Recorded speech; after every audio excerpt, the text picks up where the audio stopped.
And what I did was I got my design team together. In the theater, when I say design team, I mean music and sound, dance sometimes, which I knew I needed a lot of movement because there was going to be a lot of movement in the play, costumes, set, and lights. So I got the whole team together and I talked to them about the passion of the play and how it had to have that, and I had cut the play to the relationship, and the politics came out of that. And the first thing the sound and music designer said, the composer said, was, it should be percussion. I said, yeah. And he said, and it should be live. And I said, yeah. And he said, and as many of the people in the show should take part in that. Because to me, if you look at what's going on with Antony and Cleopatra, what you hear in the heart is the heartbeat and the war. And the drum is the heartbeat and can also be the war. And so we decided, since we were going to do it very bare stage, the way Shakespeare intended it, the drums were going to be the war. There would be no projections, no visuals of, or people pretending they're, fighting.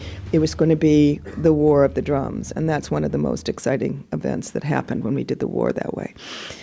I then decided to work with Peter Pucci, who is from the Pilobolus Dance Academy. Does anyone know what that dance group was? They came up, yeah, of course you do. It's all about intertwining bodies, basically. And the whole production is now, I've been telling you, it's all about passion and intertwining bodies and all of that. And we have two people. There was Esau and Nicole, and they're both really happily married. And so they had to let go of that and get really into each other. And, I don't know if you know, Nicole R.A. Parker is married to a beautiful man named Boris Kodjoe, who, when we actually opened what was great is the social media Annie, wasn't it? Boris having was it on Twitter? Facebook. Yes, I mean, there was one of these great sexy pictures that went out with Esau and Nicole, and someone tweeted Boris and said, how do you let her go to work every day? It was pretty hot. So, but they were really very respectful of each other and really great professionals, and they didn't want to, cross boundaries or anything else. But I'm saying, look, we're starting it with this erotic dance. First line of the play is, if it be love indeed, tell me how much. You're on top of each other. You can't look a little prim here. So they were, okay. So I always think that when you're working with great artists, you've asked them there because you want to use their expertise and you want to use the best idea in the room. And I thought I would just do the usual trust exercises that you do in drama school and everything else. And Peter said, no, let me try something. So he did what they do with Pilobolus, which is how you memorize another person's body. But it's completely professional, and it's completely, dance. So, and what it is, I'm going to explain it to you. The first person is, you get into a position, and then the person with the top of their head has to go all over your body and feel your body and then find that position, right? So it takes away the eroticism at a certain point. Esau said, oh, come on, I'm married, this is terrible. But, he had to go down her entire body and then, and I said, well, just look at it as an abstract experiment, right? So at the end of the day, what was hilarious is everyone was falling out laughing, having fun, and it broke it all down so that, they were comfortable with each other. You believed that relationship. It was one of the, really great sparks of the production was the two of them together as, the iconic lovers. We've got her as the goddess Isis and him as the son of Hercules. You can't sort of have people standing like this and, giving a peck on the cheeks. It's not going to happen. It's not going to work. So at any rate, I had a magnificent time learning from one of the great dancers in the country, Peter, as did the company. we had the percussionist in the room with us. So whenever we felt, I don't know if this happens to you at work, where you get to a point where you're working on something and it's just going dead on you. There's always someone in the room in the theater that has another idea. So at one point, we were working on the war scene, and we had the percussionist there and the composer there, and we tried to make it clear why Antony left his troops to run after the love of his life, Cleopatra, and lost the war. And how do you do that? Because you've got this long, boring speech. I hate to say this. This is sort of blasphemy to say that Shakespeare wrote a long, boring speech, but he wrote many, believe me, and this was one. What do we do so an audience will get it immediately what happened? And I got the idea, I think I told you earlier, that the percussionist is starting the war and said, oh, maybe I didn't tell you this, that Esau should be the other side of the drum. It's a huge taiko drum. You all know what a taiko drum is? A huge red Japanese drum that is, as big as that back wall, the door in circumference. Okay. So it's like, you're doing this with it. And it also looks like war. It's so gorgeous to look at. And so our great percussionist was doing it. And then I said, we should see Antony doing that and fighting with him. So you had the fighting drums on one side of the drum and then the other side of the drum.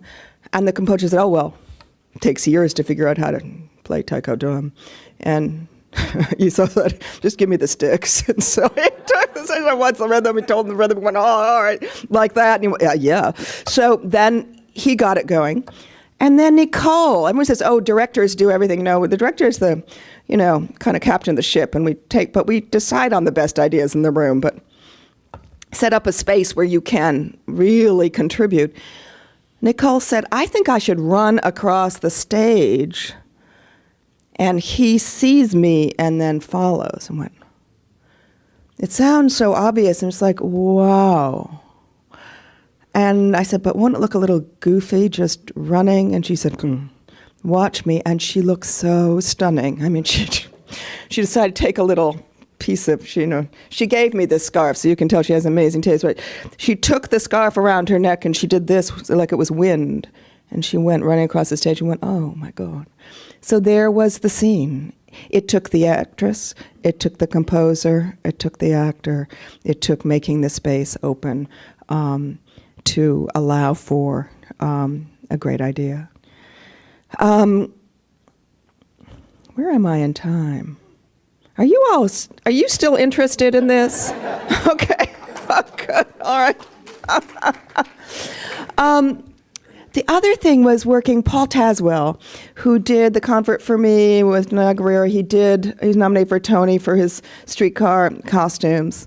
I asked Paul if he would do the clothes for Antony and Cleopatra, and I was still talking about getting the design team together. And he said, yeah, but where are we going with this? And I said, well, I think people want to have the thrill of the ancient world. I mean, just think about, the Isis crown that Cleopatra wears, or these, gorgeous draping clothes and all that. And the guys look kind of great. But what do we do so it doesn't look musty, dusty, historic, and like, old 50s bad regional theater?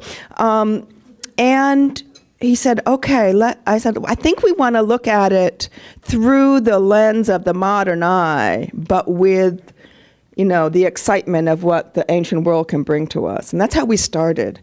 So I don't know if you've noticed recently for women that Cleopatra is everywhere.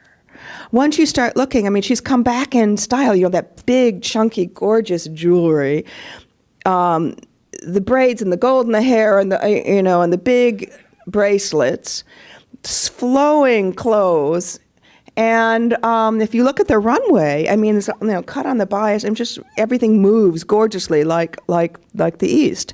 So we said, okay, we want to do Egypt. There's place in two places, Egypt and Rome. Egypt's all about sensuality and movement and bodies, and Rome is all about military and more rigid, militaristic, colder climate. So Paul came up with this astounding design. I think it was an astounding design. Pretty beautiful, right? Where you're always seeing the body underneath the clothes. So I'm so glad that some of you saw this, and so sad for those of you who didn't. The more I talk about it, the more I realize it was such a beautiful show. So since Nicole is so gorgeous, we sculpted everything to her body, but you were always, and it had beautiful lines, and everything moved, everything was sheer, so that you were always aware of what was what was her body underneath. And since she was not worried about that, it was all just very natural. The men in Rome were all in leather and metal, and the women were more buttoned up and tight. But Egypt became about movement and body and heat, and that's what gave Dan Osling, our set designer, the idea that we wanted a bare stage, but what was the surround, and we decided to do it all in gold. And part of it was because the people were so beautiful, and skin tone was so beautiful, and it was a completely mixed race cast. Everyone looked so gorgeous against the gold. And the costumes all reflected that. So, and also anyone who was in Rome ended up with gold glitter all over them, so everyone shimmered. So it was kind of divine. So at any rate, the thing that makes me, go to work every day for 25 years is because every day is different. And part of it is because when you make a work like this, even if you hit a stumbling block, there's always somebody in the room. It might be, the second intern on the left might say, well, how about this? And if it's the best idea in the room, you snatch it and you're grateful for it. And everyone has ownership of a great production. The cast was one of the most beautiful across the board. I do yoga with them every day, so they're all very supple and focused, and they feel good, and all they do is come to work with ideas. And so Antony and Cleopatra became, for me, one of the literally golden productions. It played to standing room only in the last week. People adored it. And we were able to sell it in a way that was also exciting because it became clear it was what we'd hoped. It was accessible. People did understand it on first hearing, or if they didn't understand, they just watched. And you didn't need to know what they were saying. You really understood what was going on. We had the advantage of having some extraordinary African-American actors on the stage, and we find, since I arrived, the African-American community and the communities all around have been extremely supportive of my work. We're theater that's dedicated, as John told you earlier, on the work of people, of work by and about people of color and women, as well as, Chris Durang just won the Tony Award at our place, so don't think we leave out white men. We certainly do not. But we were able to get that audience to come in with incredible support and love, and bring in groups and individuals to support us. We were able, through the great work of the development department and the marketing department and the poster designer, and everyone was so in love with this production that somehow the theater came to another level as an institution over this show. And what we had up there was a beautiful, I think, work of art. The poetry soared, the music took us. The actors were thrilled. Closing toast, everyone was sobbing, no one wanted to end. And when people say, how can you keep doing what you do every day? I say, well, every day is different. Every single hour in the theater is different. And every time I have the great good fortune of being in a rehearsal room or looking at a blank page, I feel incredibly blessed, and I'm here because of all of you. I thank you. I hope you get from me as much as you give to me. And I hope you will make art and the performing arts a part of your life. It's so many times you'll find out, oh my God, I never saw anything like that, or I never knew that existed, or oh my God, that was a gorgeous moment, and I wouldn't have known it if I hadn't shown up. And that's the thing about the performing arts, it's live, you have to show up. But I hope you all will plan to do so, and I thank you for 25 remarkable years. Thanks.